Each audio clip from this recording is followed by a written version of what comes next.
প্রশ্ন জ্ঞানের চাবি, প্রশ্ন জ্ঞানের চাবি, প্রশ্ন জ্ঞানের চাবি। আলহামদুলিল্লাহি রাব্বিল আলামিন ওয়াসসালাতু ওয়াসসালামু আলা সাইয়্যিদিল মুরসালিন আম্মা বা'দ ফাআউযু বিল্লাহি মিনাশ শাইতানির রাজীম বিসমিল্লাহির রহমানির রহিম।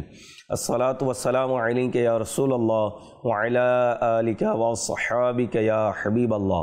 আসসালাতু ওয়াসসালামু আলাইকা ইয়া নবিয়াল্লাহ ওয়া আলা আলিকা ওয়া সাহবিকা ইয়া নূরাল্লাহ। মাদানী চ্যানেলের দর্শকবৃন্দ এবং প্রবাসের ইসলামী ভাইরা, আল্লাহ তাবারাক ওয়া তাআলার দয়াতে আরও একবার প্রশ্ন উত্তরমূলক অনুষ্ঠান প্রশ্ন জ্ঞানের চাবি নিয়ে উপস্থিত হয়েছি। আসুন ভালো ভালো নিয়ত সহকারে আমরা দেখার প্রস্তুতি গ্রহণ করি। যদি সম্ভব হয় কলম ডায়েরি নিয়ে বসে যান, শরীয়তের বিধান লেখার চেষ্টা করুন, ইনশাআল্লাহ পরবর্তীতে কাজে আসবে। নবী পাক সাল্লাল্লাহু তাআলা আলাইহি ওয়া সাল্লাম ইরশাদ করেন, যে ব্যক্তি সকালে 10 বার সন্ধ্যায় 10 বার আমার প্রতি দুরুদে পাক পড়ে, কিয়ামতের দিন সে আমার সুপারিশ লাভ করবে। সাল্লু আলাল হাবিব সাল্লাল্লাহু তাআলা আলা মুহাম্মদ সাল্লাল্লাহু আলাইহি ওয়াসাল্লাম। মাদানী চ্যানেলের দর্শকবৃন্দ, এই অনুষ্ঠান আপনাদের প্রশ্নের মাধ্যমে সাজানো হয়েছে। টিভি স্ক্রিনে নাম্বার দেখানো হচ্ছে। শরীয়তের যে কোনো বিধান জানার জন্য আমাদেরকে কল করে নিজের প্রশ্ন রেকর্ড করিয়ে দিন। ইসলামী বোনেরা আমাদেরকে কল করবেন না, তবে SMS এর মাধ্যমে আপনাদের যে কোনো শরীয়তের বিধান জানার জন্য প্রশ্ন পাঠিয়ে দিতে পারেন। সোশ্যাল মিডিয়ার মাধ্যমে যারা দেখছেন, আপনারা কমেন্টসের মাধ্যমে আপনাদের যে কোনো প্রশ্ন পাঠিয়ে দিতে পারেন। ইনশাআল্লাহুল করিম দারুল ইফতা আহলে সুন্নাতের মুফতি শফিক আত্তারি মাদানী দামাত বরকাতুহুল আলিয়া তিনি বিভিন্ন প্রশ্নের উত্তর প্রদান করবেন। আমরা যাব আপনাদের প্রশ্নের দিকে। দেখি শরীয়তের কোন বিধান জানার জন্য আমাদেরকে প্রশ্ন করেছেন। যে প্রশ্ন চালিয়ে দিন। আসসালামু আলাইকুম ওয়া রাহমাতুল্লাহি ওয়া বারাকাতুহু। ওয়া আলাইকুম আসসালাম ওয়া রাহমাতুল্লাহি ওয়া বারাকাতুহু। আমার নাম মোহাম্মদ নাইমুদ্দিন আত্তারি। হুজুর কাছে একটি প্রশ্ন আছে, বায়াত ভঙ্গ করা কেমন, জানিয়ে দিলে ভালো হবে। জি মুফতি সাহেব কি বলবেন? অনেকে মুরিদ হয়ে থাকে, বায়াত গ্রহণ করে থাকে, বায়াত ভঙ্গ করার শরীয়তের কি বিধান, তরিকতের দিক দিয়ে কি এর প্রশ্নের উত্তর হতে পারে, একটু বিস্তারিত বলুন। কোনো পরিপূর্ণ শরীয়তওয়ালা পীর সাহেবের যদি আপনি মুরিদ হয়ে থাকেন, বায়াত গ্রহণ করেছেন, তো এখন তো জায়েজ নেই সেই বায়াতকে আপনি ভেঙে ফেলবেন আর অন্য কোনো জায়গায় মুরিদ হবেন। কেননা যিনি কোনো জামে শরীয়তওয়ালা পীর সাহেবের মুরিদ হয়েছেন, তো তিনি তারই মুরিদ থাকবেন।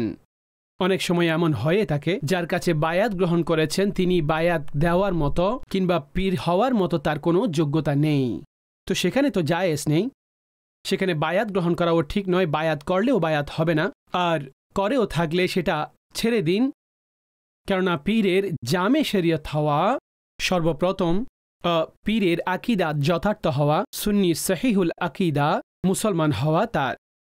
2 নম্বরে এটা রয়েছে যে সেই পীরের আলিমে দিন হওয়া, আলেম হওয়াও শর্ত। তৃতীয়ত হচ্ছে ফাসিক না হওয়া, প্রকাশ্য গুনাহের মধ্যে সেই ব্যক্তির পরে থাকা এমনটা যেন না হয়, এই শর্ত। চতুর্থত হচ্ছে ওনার সিলসিলা, তরিকত সিলসিলায়ে বায়াত, এটা ধারাবাহিকভাবে উপর পর্যন্ত পৌঁছে যাওয়া, সিলসিলার মধ্যে কোনো ধরনের কোনো কর্তন থাকবে না। এই 4টি বিষয় এমন যে যেগুলো পীর হওয়ার জন্য বেসিক কমপক্ষে যে শর্ত, এগুলো হচ্ছে তা, এগুলো রয়েছে। অতঃপর পরবর্তীতে যা কিছু তরিকত এবং সুলুকের পদ্ধতি এবং তরিকতের যে পদ্ধতিসমূহ রয়েছে, পীর সঠিক পথে পরিচালনার জন্য যেহেতু ধরা হয়ে থাকে, পীরকে বলা হয় যে মুর্শিদ। মুর্শিদ পীর হিদায়াতকারী, ইরশাদকারী, সরল পথে মূলত মানুষকে পরিচালনাকারী। পীর এই জন্য বানানো হয় না যে পীর ধরলে আমাদের টাকা আসা শুরু হয়ে যাবে, ব্যাংক ব্যালেন্স তৈরি হওয়া শুরু হয়ে যাবে, আমাদের সমস্ত অসুস্থতা চলে যাবে, অমুক কাজ হয়ে যাবে, অমুক কাজ হয়ে যাবে। পীর এই বিষয়ের জন্য নয়। পীরের কাজ হচ্ছে এটা, তিনি আপনাকে সরল সোজা পথে পরিচালনা করবেন, আপনাকে নেকির কাজে রাসূলুল্লাহ সাল্লাল্লাহু আলাইহি ওয়াসাল্লামের ফরমান মোতাবেক আল্লাহর কুরআন, আল্লাহর আহকাম সমূহ এগুলো পীর শিখিয়ে থাকেন। তো এগুলো হচ্ছে পীরের বেসিক জিম্মাদারি সমূহ। তো যে কারণে আমরা বায়াত হয়ে থাকি, এগুলোই হচ্ছে তার উদ্দেশ্য। হ্যাঁ ঠিক আছে, যারা পীরানে ইজাম হয়ে থাকেন, ওনাদের দোয়ার মাধ্যমে অনেকে এই অসুস্থতা থেকে পরিত্রাণ পান, আরোগ্য লাভ করেন, আরও অনেক বিষয় তাদের সমাধান হয়ে যায়, রুহানি উপকারিতাও লাভ করেন। কিন্তু যে বেসিক শর্ত রয়েছে, যেটা বেসিক বিষয়, সেটা আমাদের অবশ্যই বুঝতে হবে যে পীরের উদ্দেশ্য কি। কেননা অনেক লোকেদের এটা এই ধরনের বিষয়াদির মধ্যে, তিনি পীর হলে এখানে আমার দোয়া কবুল হয়নি, এখান থেকে কোনো পুরস্কার বের হয়নি, এখানে এটা হয়নি, এখানে সেটা হয়নি, ওনাকে ছেড়ে এনাকে ধরো, ওনাকে ছেড়ে ইনাকে ধরো। তো পীর এই কাজের জন্য নয়। পীর এই কাজের জন্য নয় যে আপনি দোকানের মধ্যে বসবেন, পীর তসবিহ চালাবেন আর আপনার কাজ হতে থাকবে, এটার জন্য নয়। এই কাজের জন্য না বায়াত গ্রহণ করা হয়, না পীর মুরিদের উদ্দেশ্য এটা। পীর মুরিদি দিনদারিত্বের জন্য ওনার দোয়ার মাধ্যমে কোনো ফায়দা হাসিল হওয়া, এটা আলাদা বিষয়। কিন্তু ভিত্তিগতভাবে এই কথা আমাদের ভুলে গেলে চলবে না যে যেটা পীরের কাজ এবং পীর কি জন্য বানানো হয়ে থাকে, সঠিক পথে পরিচালনার জন্য পীর বানানো হয়ে থাকে। তো আপনি যদি শরীয়ত সম্পন্ন কোনো পীরের মুরিদ হন তাহলে বায়াত একেবারে ছাড়বেন না। আর যদি পীর এমন হয় যিনার পরিপূর্ণ শরীয়ত নেই তাহলে তো বায়াতই হবে না। আর যদি বায়াত না হয় আপনি শরীয়ত সম্মত কোনো পীরের কাছে অন্য জায়গায় বায়াত হয়ে যান, তাকে যদি বলা হয় যে আমি অমুক জায়গায় বায়াত ছেড়ে দিয়েছি, এতেও কোনো অসুবিধা নেই। মাশাআল্লাহ, অত্যন্ত সুন্দরভাবে মুফতি সাহেব উত্তর প্রদান করেছেন। জি, পরবর্তী প্রশ্ন চালিয়ে দিন। আসসালামু আলাইকুম। ওয়ালাইকুম আসসালাম রাহমাতুল্লাহি ওয়া বারাকাতুহু। আমার নাম ওয়াসিন আহমেদ। হুজুরের কাছে একটা প্রশ্ন, ফজরের জামাত শুরু হয়ে গেলে তখন কি সুন্নত নামাজ পড়া যাবে? জানিয়ে দিলে খুশি হব। জি, মুফতি সাহেব কি বলবেন এই বিষয়ে একটু বিস্তারিত বলুন। ফজরের সুন্নত এটা সুন্নতে মুআক্কাদা, এটার তাকিদ অধিক রয়েছে। নবী পাক আলাইহিস সালামের হাদিস রয়েছে যে তোমাদের উপর কেউ ঘোরাও দৌড়ায় তথাপিও তোমরা এই সুন্নত ছেড়ে দিবে না, তোমরা এই সুন্নত পাকড়াও করো। এই জন্য অনেক উলামায়ে কেরাম এটার হুকুম করিব বা ওয়াজিব ইরশাদ করেছেন, অর্থাৎ এটা ওয়াজিবের নিকটবর্তী। আর এই সুন্নতে মুআক্কাদা আর মুআক্কাদার মধ্যেও অধিক তাকিদ রয়েছে। এই জন্য যদি ফজরের জামাত দাঁড়িয়ে যায়, চেষ্টা থাকবে আপনি ফজরের জামাতের পূর্বে সুন্নত আদায় করে নেবেন। কিন্তু জামাত দাঁড়িয়ে গেছে, এখন আপনারা মসজিদ এসেছেন, এখন আপনি আপনার সুন্নত সমূহ পড়বেন, শুরুও করতে পারেন। আপনি সাইডে যে কোনো জায়গায় সুন্নত পড়ে নিন, বরং আপনার জন্য পড়ার হুকুম রয়েছে। যদি আপনার ধারণা থাকে যে আপনি জামাত পেয়ে যাবেন, এক রাকাত ছুটে যাবে কিংবা দ্বিতীয় রাকাতে মিলিত হতে পারবেন, বৈঠকে মিলিত হবেন, তখনও আপনি জামাত এর আগেই এই সুন্নত সমূহ আদায় করে নেবেন, জামাতে অন্তর্ভুক্ত হবেন না। আর যদি এই ধারণা থাকে আমি সুন্নত পড়লে তাহলে আমার জামাত ছুটে যাবে, তখন জামাতে দাঁড়িয়ে যাবেন, তখন আপনি সুন্নতের দিকে যাবেন না, আর জামাতের সাথে আপনি আপনার নামাজকে আদায় করবেন। আচ্ছা, এই হুকুম শুধুমাত্র ফজরের জন্য। এটা ছাড়া জোহর রয়েছে এবং অন্যান্য নামাজ রয়েছে। তো আপনি আসলেন, ইকামত শুরু হয়ে গেছে কিংবা জামাত শুরু হয়ে গেছে, এখন আপনার জন্য জায়েজ নেই যে আপনি আলাদাভাবে সুন্নত পড়া শুরু করে দিবেন। এখন আপনার জন্য এটা জায়েজ নয়। হ্যাঁ, ওয়াক্ত বাকি রয়েছে আপনার, আপনি পরে অন্তর্ভুক্ত হয়ে যেতে পারবেন, তো ঠিক আছে আপনি পড়া শুরু করে দেন। কিন্তু এটা আপনার জন্য জায়েজ আমল নয় যে আপনি আগে সুন্নত পড়বেন অতঃপর আপনি জামাতে শামিল হবেন যখন ইকামত হচ্ছে কিংবা জামাত দাঁড়িয়ে গেছে। এটা শুধুমাত্র ফজরের নামাজের জন্য এটার ডিটেল ব্যাখ্যা আমি আরজ করেছি। এটা ছাড়া বাকি নামাজের ক্ষেত্রে এটা বৈধ হবে না। তাতে এই হুকুম রয়েছে আমরা জামাতের সাথে যথাযথভাবে শামিল হয়ে যাব। পরবর্তী প্রশ্ন চালিয়ে দিন। আসসালামু আলাইকুম। ওয়ালাইকুম আসসালাম রাহমাতুল্লাহি ওয়া বারাকাতুহু। আমার নাম হাসান আক্তারি। হুজুরের কাছে প্রশ্ন হচ্ছে আমার, যদি জোহরের সুন্নত নামাজ পড়ার আগে জামাতের অংশগ্রহণ করি তবে সুন্নতগুলি কখন পড়তে হবে? জি, মুফতি সাহেব কি বলবেন এই বিষয়ে একটু বিস্তারিত বলুন। জোহরের সুন্নত যদি আপনার থেকে যায় পূর্বের সুন্নত, আপনি জামাতে দাঁড়িয়ে গেছেন, তো জামাতে নামাজ আপনি পড়ে নিয়েছেন, তারপরে 2 রাকাত সুন্নত আপনি আগে আদায় করবেন। যা জোহরের জামাতের পরে 2 রাকাত সুন্নতে মুআক্কাদা পড়া হয় সেটা পড়ে নেবেন, আর তারপরে আপনি 4 রাকাত এগুলো পড়বেন। অর্থাৎ পূর্বের যে 4 রাকাত সুন্নত আপনার থেকে গেছে এগুলো আপনি পড়ে নেবেন। অতঃপর আপনি 2 রাকাত নফল পড়তে চাইলে নফল পড়ে নেবেন। নফলেরও অভ্যাস রাখা উচিত, সওয়াব পাবেন। আর যেহেতু নফল না পড়লেও গুনাহগার হবেন না, তো প্রথমে 2 রাকাত সুন্নতে মুআক্কাদা, অতঃপর 4 রাকাত সুন্নতে মুআক্কাদা যেটা পূর্বের নামাজ থেকে গেছে সেগুলো আদায় করে নেবেন। এটা জোহরের জন্য হুকুম। আর আসরের নামাজে যদি পূর্বের সুন্নত থেকে যায় তো এটা সুন্নতে জায়েদা, আর আসরের পরে এটা পড়া জায়েজ নেই। আসরের পরে নফল ইত্যাদিও পড়া এটাও জায়েজ নেই। আর অনুরূপভাবে ঈশার পূর্বের যদি 4 রাকাত থেকে যায় তো এটাও মুআক্কাদা নয়, কিন্তু উত্তম হচ্ছে আপনি বাকি নামাজগুলোর পরে এটাও পড়ে নিন। অর্থাৎ সুন্নতে মুআক্কাদার পরে যদি আপনি এটা পড়ে নেন, অর্থাৎ সুন্নত আর বিতির পড়ার পরে যদি আপনি 4 রাকাত নফল হিসেবে পড়ে নেন তো ঠিক আছে, এটারও তো সওয়াব রয়েছে। কিন্তু জোহরের ক্ষেত্রে তাকিদের সাথে হুকুম এটা রয়েছে যে যদি থেকে যায় পড়ে নেবেন। এটা জোহরের জন্য হুকুম, আসরের জন্য হুকুম নেই, বরং জায়েজই নেই যে আসরের ফরজের পরে আপনি নফল ইত্যাদি পড়বেন, এটা শরীয়তে অনুমতি নেই। মাদানী চ্যানেলের দর্শকবৃন্দ, আপনারা দেখছেন অনুষ্ঠান প্রশ্ন জ্ঞানের চাবি। টিভি স্ক্রিনে নাম্বার দেখানো হচ্ছে, অবশ্যই আপনারা কল করে নিজের প্রশ্ন রেকর্ড করিয়ে দিন। শরীয়তের যে কোনো বিধান জানার জন্য আপনারা আমাদেরকে প্রশ্ন করতে পারেন। SMS-এর মাধ্যমে ইসলামী বোনেরা চাইলে প্রশ্ন পাঠিয়ে দিতে পারেন ইনশা আল্লাহুল করিম। বিভিন্ন পর্বে আমরা আপনাদের পক্ষ থেকে আসা প্রশ্ন অনুষ্ঠানে সম্পৃক্ত করব।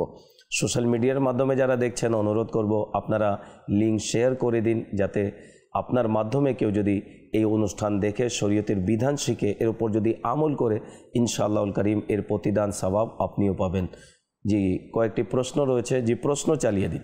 আসসালামু আলাইকুম। ওয়ালাইকুম আসসালাম ওয়া রাহমাতুল্লাহি ওয়া বারাকাতুহু। আমার নাম হাসান আক্তারি। হুজুরের কাছে আমার প্রশ্ন হলো, আজানের উত্তর কি একাধিক আজানের জবাব দেওয়া কি জরুরি?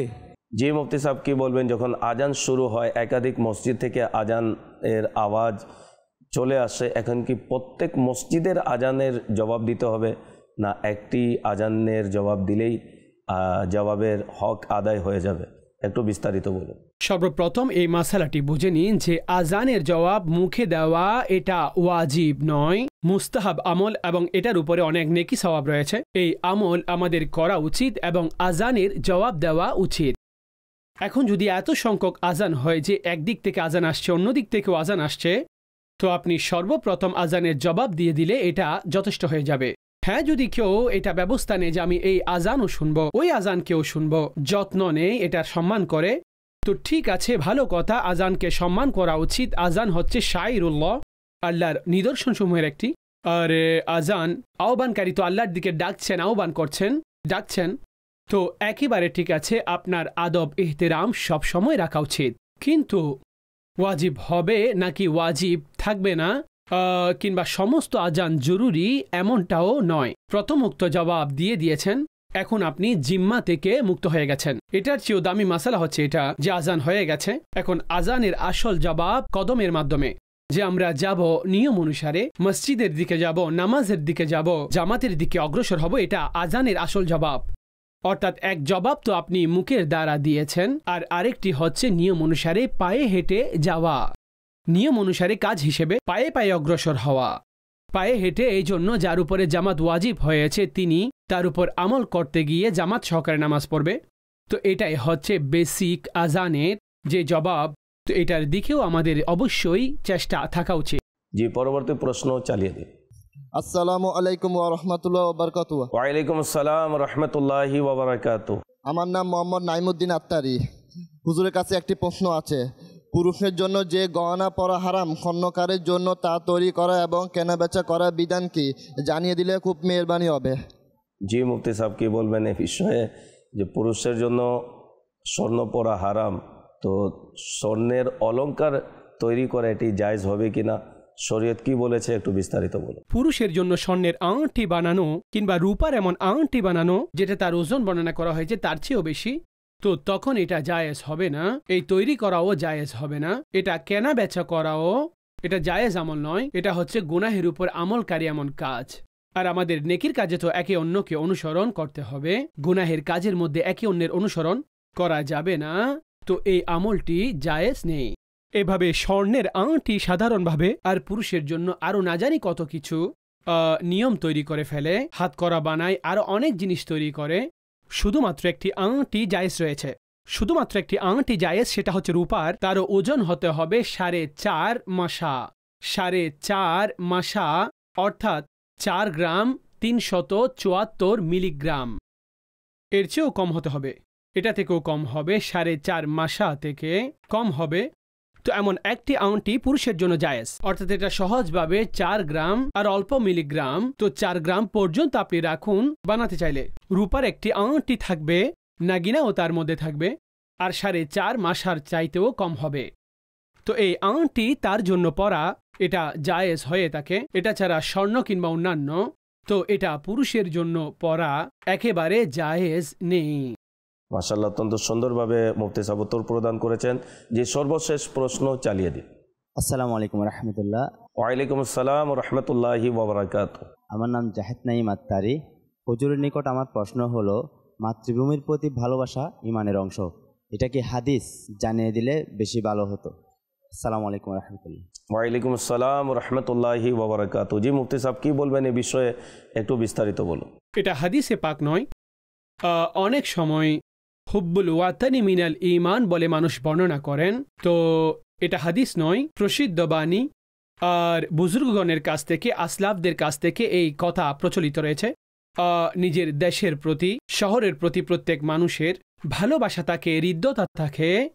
তো উদ্ধৃতি বলে এটাকে বর্ণনা করা, এতে তো অসুবিধা নেই, কিন্তু হাদিস বলে এটাকে বর্ণনা করা, এটা তো জায়েজ নেই। আর রাসূলুল্লাহ সাল্লাল্লাহু আলাইহি ওয়াসাল্লামের প্রতি যখন কোনো বিষয় আমরা নিসবত করব, তাহলে তাতে অবশ্যই তাহকিক করতে হবে।